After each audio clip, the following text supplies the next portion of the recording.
If you're a patron, please listen to this episode via Patreon because the public release version is not the full episode. If you're not a patron, then you should become one if you'd like to listen to and participate in the Aftershow. Hello, welcome to the Aftershow. A brand spanking new series. Patreon exclusive, brought to you by Polite Conversations. This is where I'm hoping to get to know you a little better, dear patrons. This will be the place to come hang out for a casual chat. Let's talk about all things woking up and polite conversations and Twitter spaces and whatever else you'd like to discuss. More content, more conversations, more fun, and even more rationality. Welcome to episode 10 of the Aftershow. Today I have a wonderful guest, biologist Peter Daly, with me. He is also a fellow Canadian. I think now I've had two guests back to back from Alberta, so I just got to get more Ontarians on. Now, admittedly, this is the first time that we've actually talked. Yes. Not necessarily face-to-face, online. So it might be a little bit premature to call me wonderful, but I do appreciate the plug nonetheless. You're wonderful because you're a patron of the show, which you would have to be invited onto the Aftershow. Oh, well, clearly, yes. Okay, that makes absolute sense. It's a very one-to-one kind of overlap in the Venn diagram there. All my patrons are wonderful. Until they're not my patrons. Yeah, at which point they can become patrons again, rather than making... That's right. Yes. We will always welcome them back with open arms. But how's it going, Peter? Pretty good. Honestly, life is pretty decent right now. I took the day off of work due to an unforeseen back injury, which, not all that crazy about. I'm not used to my body kind of falling apart on me. We all have it happen to us as we get older, but no, I'm surviving. I'm comfortable at the very least. That's unfortunate. I'm used to being able to do whatever I want physically with no repercussions to speak of, aside from such extreme things as, running in front of a speeding truck, which so far I haven't tried, but all evidence seemed to point towards that being a bad idea. Tell me more about how you discovered Polite Conversations and what brought you to Patreon and that sort of thing. All right, so... many years ago, when the world was young. So, back in the very beginning, in the long ago, in the before times, I've been a biologist, specifically an entomologist, since 2001. Mm-hmm. And I've been interested in biology and zoology in various factors since I was quite literally a toddler. And so I've always had my brain dug into all sorts of things involving those kind of subjects. My mother says that I could spell octopus at 14 months old, and I knew I was a very precocious little munchkin. Not much has changed. I just have a bigger budget and a driver's license now. And I also knew the scientific names of several of my favorite animals before I'd hit 3 years old by reading from the encyclopedias that my parents had got from my older sister that I made far more use of. Oh, wow. And you also operate on 1.5 speed, it seems like. Generally, yeah. My brain is generally just like if you took the classic telephone game, where it's sort of word associations leading to like weird tangents. That's kind of how my brain works, and then speed it up to, about triple speed at how my brain works, and then my mouth is usually struggling to keep up to some degree. All right, so the long ago times before you discovered Polite Conversations, how did that happen? Okay, so you were a toddler. Oh yeah, so I didn't discover Polite Conversations when I was a toddler, admittedly. I'm not that young. I would hope not, because I'm a very articulate 5-year-old with a deep voice, or at the very least, I'm able to mimic voice as well, which is true, but I'm definitely not 5. So regardless, there was never any choice in my life that I wanted to be a biologist to some capacity. When I was 4, I remember being at my grandmother's house and my great uncle asking me, "So Peter, what do you want to be when you grow up?" And I said, "Oh, I want to be a marine biologist, a herpetologist, or an entomologist." And his eyes goggled, and I had to explain what a herpetologist was.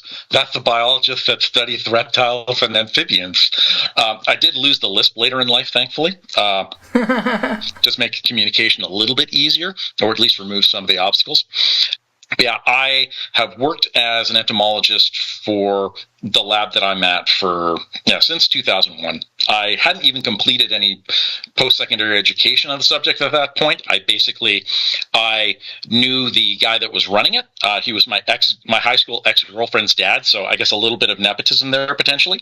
Mm-hmm. And there was also an entrance exam, and I got the best of any of the applicants that year just based on what I knew on my own. And it's just kind of been coasting along into obscurity ever since. But to get more back on track, as to how I came across Polite Conversations. In addition to always being interested in biology, I've always been what you would call very left-leaning, broadly, politically. I'm concerned about, everybody getting a fair shake. Justice as not just putting bad people in jail, like something that actually helps people. Having empathy for people that don't share my experiences. And while obviously I can't say that I've always been perfect at that, that's always been the principles that I've tried to live my life by. Doing the right thing because it's the right thing to do.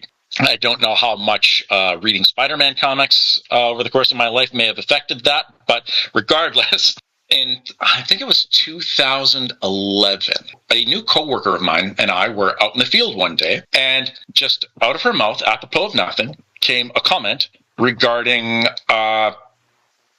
how horrible the Muslim faith was and how we should be working to eliminate it in polite society. Not those exact words, but along those lines. And if this was, And this is an educated scientist. Oh, absolutely. And again, the Coles Notes version of that is far more extreme than how it came out as, but that was certainly the implication. Right. And if this was the movie version of my life, that would be where you'd hear the record scratch effect and the voiceover came in. It was at this point that Peter realized that something was very, very wrong. And this coworker of mine, very educated, trained in biology, evolutionary sciences, etc., and was very progressive in all aspects that were visible to me. And admittedly, my response was, that's painting with a very broad brush, don't you think? Oh, well, you see this Sam Harris, blah, blah, blah. Oh, dear. And so that's the short version of where that came from, where it immediately sounded off to me. And I've also been an atheist my whole life. I've never had any real belief in the supernatural. I wouldn't call myself an activist atheist in terms of, I guess in the technical sense, I would call myself an agnostic atheist in that I've never seen any evidence that would compel me to believe that there is supernatural elements, that there is a God, etc. But I don't have issues with religious people as long as, they're decent human beings. Like if you think that, all things purple are sentient and that squirrels are messengers from God, as long as that doesn't otherwise inform you having terrible beliefs that go against evidence-based reasoning, and being a decent human being to the people around you, then ultimately I wouldn't have a problem with you, if that makes any sense. Yeah. And so from there... I mean, there's plenty of atheists with beliefs not based in any evidence at all. Oh, absolutely. And I'd count myself as one of them in the sense that nobody's perfect, right? But yeah, there's some folks who double down in some very, very pernicious, ultimately malevolent kind of beliefs when you get down to the root of it. As you well know, I'm sure I'm speaking to the proverbial choir here. But at that point, I was alerted to the existence of Sam Harris. And even though I'd been an atheist my whole life, I'd never been part of the movement. Like, it was something that was always just kind of a given to me. And so I didn't really look into the broader community all that much. Just sort of that vague background awareness that there was more of a cultural movement towards supporting atheism. Oh, well, that is a good thing, at least from the perspective of an outsider who saw, yes, we should be fighting against the evangelical Christians and some of those folks on the political right wing who are pushing for some very regressive movements, some very terrible ideas that are being laundered as, part of the Judeo-Christian faith, or this is how our country was founded, etc. Always oppose that kind of thing. But then looking into more of the new atheism movement here and there as time went on, it's like, oh, wow, this is some really awful stuff just right out of the gate. And sure, this, like Richard Dawkins, for example, he has, some cred as an evolutionary biologist, and he wasn't nearly as bad then back in that time. But even then, there was that extra emphasis on Muslims that seemed very askew from what the actual realities were. And from a Canadian perspective, hearing the amount of crazy rhetoric that came out of the U.S. post 9/11, immediately post, where, we're not going to call it French toast anymore, we're going to call it freedom toast, because I had heard of the freedom fries, but not the toast, or maybe I'm not remembering. It was so both. Like, it was freedom fries and freedom toast. Anything that had French in it was immediately pilloried, because at the time that George W. Bush was going to push towards the invasion of different countries in the Middle East under the auspices of trying to find weapons of mass destruction, there was no evidence for it. And I believe it was a French politician who had called out, well, no, we're not going to support this. There's no evidence. Essentially, from a political perspective, this is horseshit. What are you talking about? And then immediately the reactionary response was, French, terrible. And it seemed like more of the same, at least along similar lines of just sort of covering up people's terrible attitudes with a veneer of respectability by trying to make it sound intellectual and reasonable, but never actually citing any proper sources. Yeah. And as I got to know that particular coworker who had espoused the works of Sam Harris, and listened to his podcast, well, unironically, religiously, he became very obviously, to me anyway, someone who is, wow, this guy is profoundly Islamophobic. And it boggled my mind that anybody could see him as otherwise. And I can understand to a certain degree how that would happen. For example, this coworker of mine, who I still work with and have been friends with for many years. Okay. Oh, you should send her some other podcasts about Sam Harris. Yeah. I've made the attempt. She's very reasonable and progressive and forward-thinking, and is a trans ally, as an example. And so, it boggles my mind that this is sort of that one aspect, and I would credit it towards her having grown up in a religious background, and Sam Harris being one of the apostles that led her from that life towards atheism. And so it's that blind spot that you can't really look at too closely, because then you'll have your hero torn down, kind of thing. That's very much like how people won't often look at their religious beliefs critically. It's very similar, right? Oh, absolutely. It's a very similar kind of mental rabbit hole you end up going down, where you don't want to look too closely and then respond with those thought-terminating cliches and defenses and rationalizations where you have that argumentation style, particularly with somebody like Sam Harris, who leaves all of those Mott and Bailey style signposts. Yeah. Well, how could you possibly think I said that when I said this? Well, yeah. Obviously it's double speak. Absolutely. Always, yeah. Yeah. It's like you can always point back to the fact that he started with this. But then, I don't want to sound racist, but...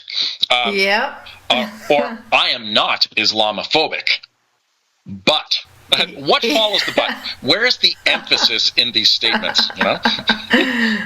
So your friend, like, from 2011 to 2024 has not budged from that position, because that's sad, because I feel like it's understandable for a couple of years if you've like gotten out of religion because of someone specific and you're attached to them for that reason, but then after a few years have passed, I feel like just like your own critical thinking has to kick in at some point. You would think. Right? And in defense of this unnamed coworker of mine, she doesn't listen to Sam Harris as frequently anymore, and all of the actions that she pursues in her personal life, her personal activism, doesn't point towards someone who is actively trying to make the world worse. That, like, quite the opposite, is very concerned about the environment, is very left-leaning and progressive, and as someone who doesn't listen to Sam Harris as much and certainly doesn't talk in glowing terms about him, I don't want to make any assumptions about where her head is at in that regard. But at the same time, in the wake of, the October 7th events that everyone is aware of last year, I brought up with her, after having not talked about this in a long, long time, the fact that Sam Harris was going on this extended Israel apologia tour on his podcast. Yep.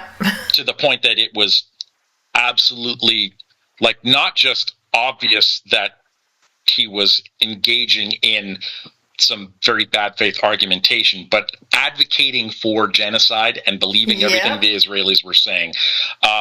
And just didn't really register with her at all. Like, she didn't want to have a conversation about it. Oh, dear. And also had another link to you and Polite Conversations through the late, great Michael Brooks on the Majority Report. Right, yeah. And how he had been featured on an episode of your show. It's like, okay, well, sort of like all roads kind of ended up coming to here. And listening to Thomas the Smith podcast, okay, he seems like a fairly reasonable guy. Maybe not quite as left-leaning as I am, more of a liberal than a leftist, but ultimately I didn't have fundamental disagreements with a lot of what he was talking about until I came across the Mergegate episode. Oh, wow. And it was just mind-blowing how even somebody who's supposedly progressive and forward-thinking and looking at evidence would be so offended at just the semantics and ultimately ends up arguing himself in circles to avoid the very clear implications. I'll link to the relevant episodes in the show notes, but basically there was this Salon article that the headline was, I think, New Atheists Merged with the Far Right, or something like that. And it created like a lot of anger even among the progressive, so-called progressive broadcasters of the atheist scene. Are you like catching bugs on like in your real life? Oh yeah, like I have all sorts of pets that include like frogs, lizards, snakes, spiders. If it's cold-blooded, I've owned it. I've had several pet octopuses before that I've caught myself and brought back. What? Oh yeah, like to the point that people at the Edmonton International Airport, like when I'm coming through, okay, here's all the regulations that apply from where I caught it. Here's the Canadian Food Inspection Agency laws that would apply in regards to this, and here's where you'd go. So basically, I'm walking them through all of the aspects that they would need to pay attention to from a federal, provincial, international perspective. And, you know, the last time that I brought octopuses back with me, it's like, are you the guy that brought octopuses back last year? Yeah. Yeah, it's good. You can just go. It's fine. That's awesome. I have no clue about how to travel with an octopus, so I'm glad that you know what you're doing. I would say go for the extra seats and avoid the in-flight peanuts. They tend to make a mess. I will not be traveling with an octopus anytime soon. But for those who may be listening. Right. At the very least, they tend to be quite quiet. Right, yeah. Not like the one in Boys. The one that is arguing with her boyfriend loudly about their disintegrating relationship, how he won't communicate with her. Yes. Yeah. So you have platonic octopus friends. Oh, absolutely. Right? Yeah. Oh, good to know. 100%. It's not involved on that level that the deep is, but Jordan Peterson and lobsters. Oh, yeah. So speaking as someone who does know a thing or two about arthropod endocrinology. That's so specific. Yeah, do tell me. Long story short, he's full of crap. Like he is about pretty much everything, really. I am shocked. Yeah. So lobsters don't have like hierarchies that where they hate trans lobsters and lobster girls? No, not so much. And interestingly enough, there's rare cases where you can see evidence of intersex lobsters who are actually both male and female at the same time, split right down the center plane of their bodies. Right, I have seen this, yes. Jordan Peterson gets very upset by that, I bet. I have to imagine. I bet. I would love if somebody just posted that to... Because I think he's posted about ants before and about lobsters as an example of like how humans should structure their society. So tell us a little bit about lobster socializing. Okay. So lobsters don't really have much of a social life. They are territorial. They're territorial. Okay. And they don't do podcasts? Not generally. Now, that being said, he's famous for making a bunch of claims about consider the lobster. And he basically draws analogies of how lobsters have a very dominant social hierarchy where one lobster will be beaten by another lobster in a territorial battle, and then that lobster's brain will essentially break down and reform itself, and it will be essentially biologically disposed to being a submissive lobster now due to the stress of having been put in its place in the social hierarchy. So is that something that happens? No, not at all.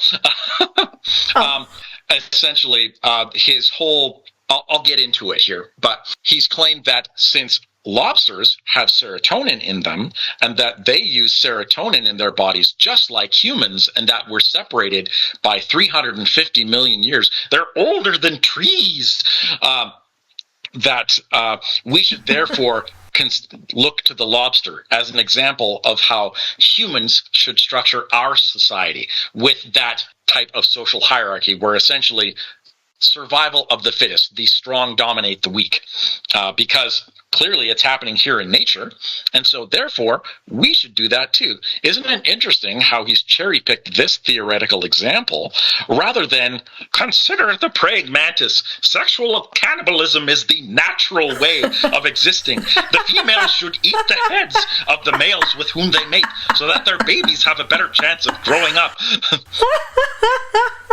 Yeah. Amazing. I mean, that's how I've lived my life. I just imagine like Elmo being, a hardcore socialist. Elmo's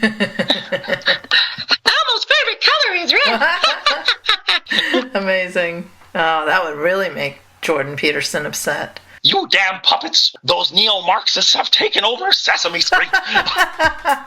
Oh, God. Access this brand new Patreon exclusive series by becoming a patron today.